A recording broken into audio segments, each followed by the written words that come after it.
নমস্কার। আমার ঠাকুমার লেখা গণেশের প্রতি কবিতাটি আপনাদের আবৃত্তি করে শোনাতে চাই। গণেশ দাদা, গণেশ দাদা, পেটটি তোমার বড় নাদা, খাও কি তুমি গাদা গাদা?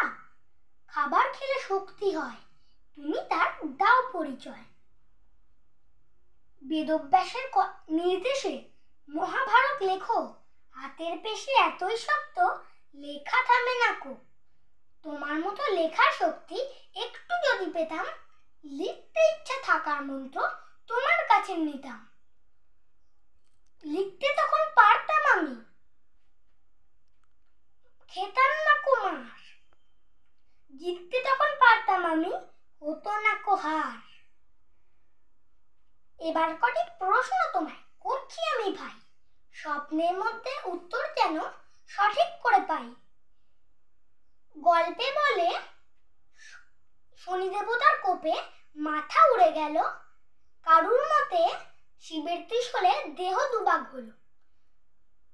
সবার আগে তোমার পুজো হয় যে ঘরে ঘরে, সব দেবতা এতেও কেন রাগ নাহি না করে? সব শেষেতে জানাই তোমায় কোটি কোটি প্রণাম, বাধা বিঘ্ন কাটিয়ে আমায় করো চলমান। নমস্কার।